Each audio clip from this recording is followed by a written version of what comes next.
is Judas was the one who was crucified in the imitation. How do you know it was Judas? Where did you get the Quran? Where does Quran mention Judas? I got this from... I can pull it up for you. Yeah, you can pull up anything, but how do you know it's Judas? Where does the Quran say it's Judas?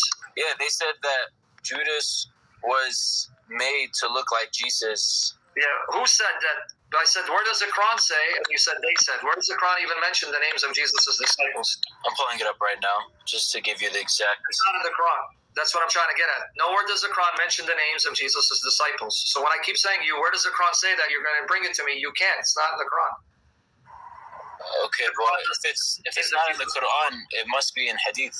No, there is no Hadith authentically narrated by your Prophet where he explains the ayah. In fact, the oldest interpretation you have is not that it was Judas. It's attributed to Ibn Abbas. And there it says that it was one of Jesus's followers who volunteered to look like Jesus when Jesus says, who will look like me and die in my place, I will guarantee him Jannah.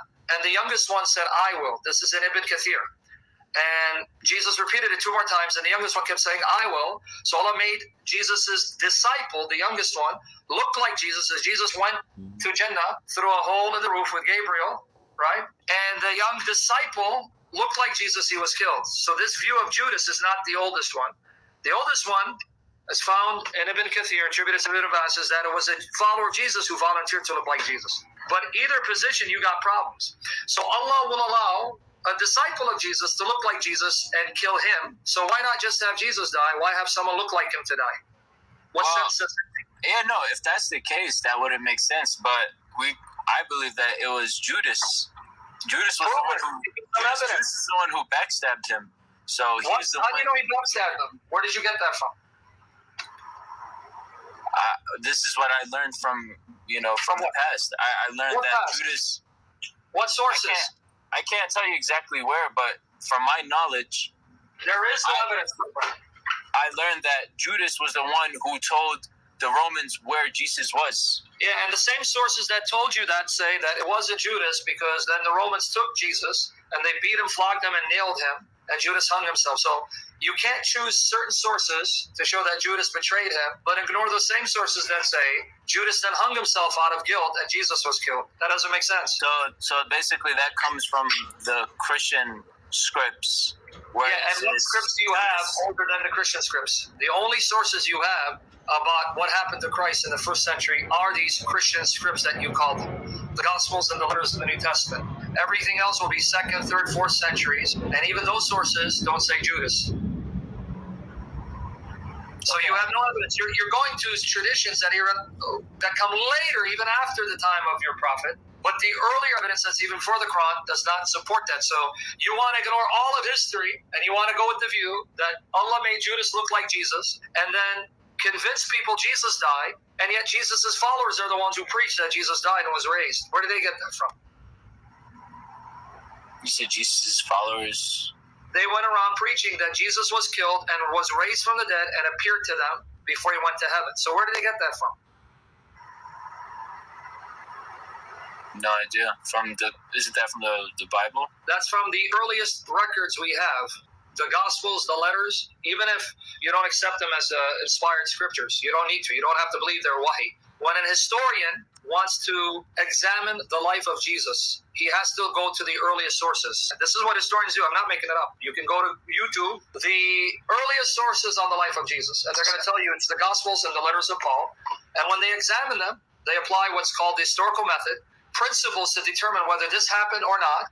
And on those historical grounds, even an atheist scholar like Bart Ehrman will tell you that we know for a fact Christ was killed. We know for a fact that his followers believed they saw him alive physically and was taken to heaven physically, and they preached that. Now, he doesn't believe Jesus was raised because he's an atheist. But he goes, but we know for a fact he was killed and that his followers were convinced they saw him alive physically and he went to heaven. So where are you getting Judas? I don't know. When even historical scholars who are skeptics, atheists, will say, it is a fact he was killed by crucifixion. That's one fact we know for certain. And his followers were convinced they saw him alive physically after he was killed, which led them to preach that God raised him from the dead and he will return from heaven at the end of time. So where's your evidence that's earlier and more reliable? You have none. That's true. I mean, it is based off of faith at that point. Well, I mean, you can't just have faith that's blind. You have to have faith and facts. That will lead you to take a step of faith. Well, I have enough facts that I can then believe this.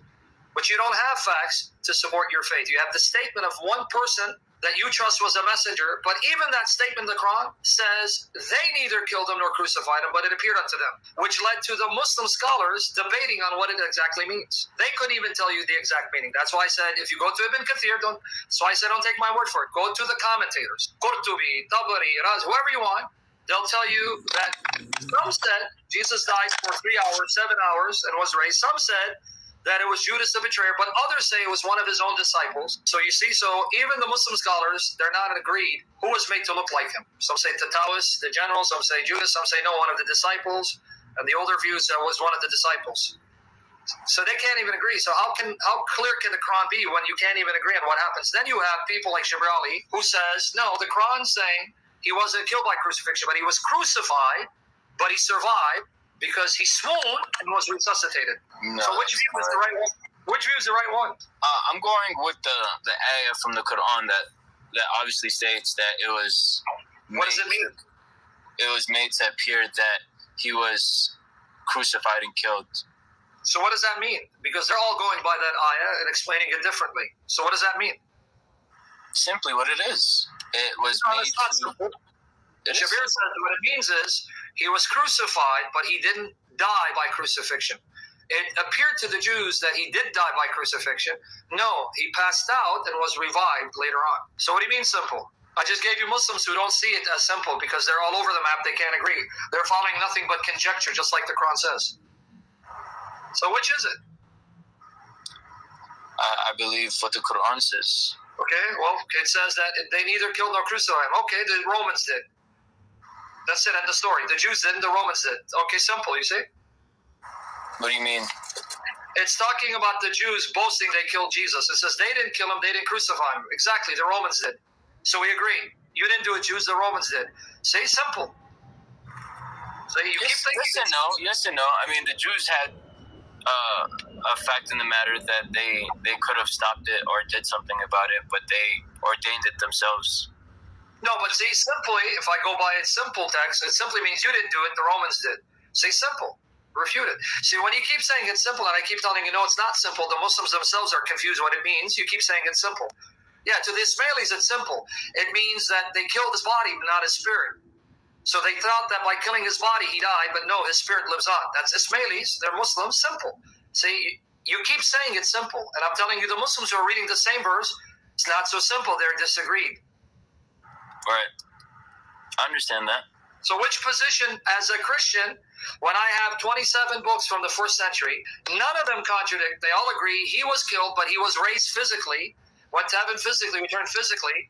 So I have unanimous testimony from the first century. You want me to now take a statement over 600 years later, words that even Muslims can't agree on, and reject this unanimous testimony? That's not being intelligent or following the facts. That's blind faith.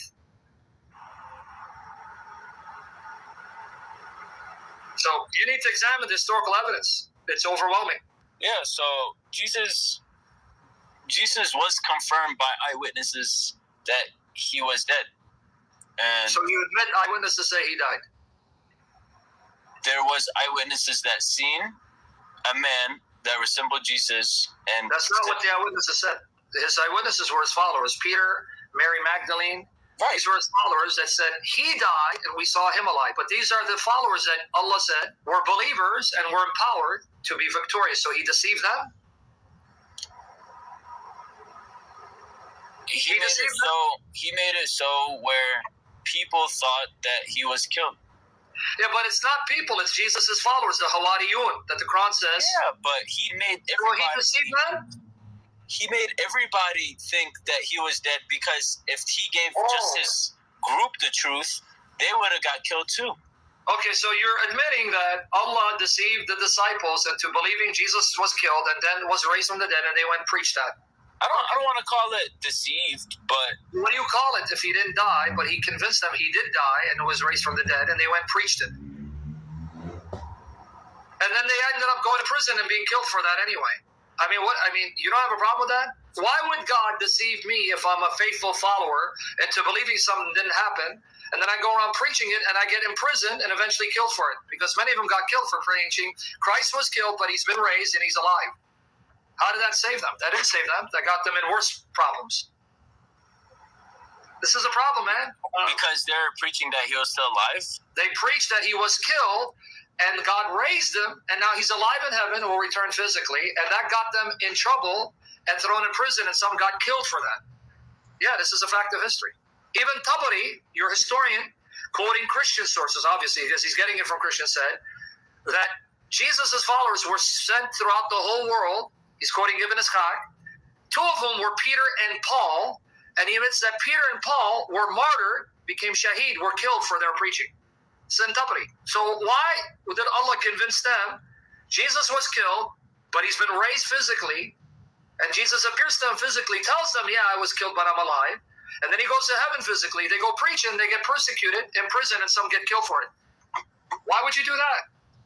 I mean, that if I want to look at it from a Christian point of view, that sounds like the Father wanted to kill them. No, it's because the Son said, I came and volunteered to die. No one can take my life from me. John 10, 17, 18. John 10, 17, 18, Jesus says, the reason my Father loves me is because I lay my life down of my own accord. No one takes it away from me. I have command to lay it down, and I have command to authority to lay it down, authority to take it up again. This command I received from my Father. So I chose and volunteered to die, and I will allow myself to die and then raise myself back, because no one can take it away from me if I don't want to die. That's John 10, 17 to 18. So that's not the Father murdering the Son or killing the Son. That's the Son allowing himself to be killed by the hands of sinners, to die for us in our place, to show his love for us, and then rising from the dead to give us hope that death is not the end of us, because he conquered death. There's resurrection and life everlasting. That's love. So now, as a Muslim, we believe that our souls do not die after flesh. Yeah, I know that you believe you're in the grave, barzakh. But how do you know that? Because you believe it, right? But if I really were to press you, you can't prove it. But that's why Jesus died and rose again and left the tomb empty, to give you proof by his physical resurrection, leaving his grave empty. Because I am alive, I destroyed death, and I rose physically. Now you have proof there is life beyond death. You don't have that proof. All you have is some man telling you, yeah, you die, you continue to exist, and then at the end of the age, Yom Al-Qiyamah, your bodies will be raised. But he didn't give you any proof. You just take him at his word. Whereas Jesus gave us proof. Look, I'm going to die. On the third day, I'm going to raise my body physically. I'm going to remain in that body physically and make it immortal.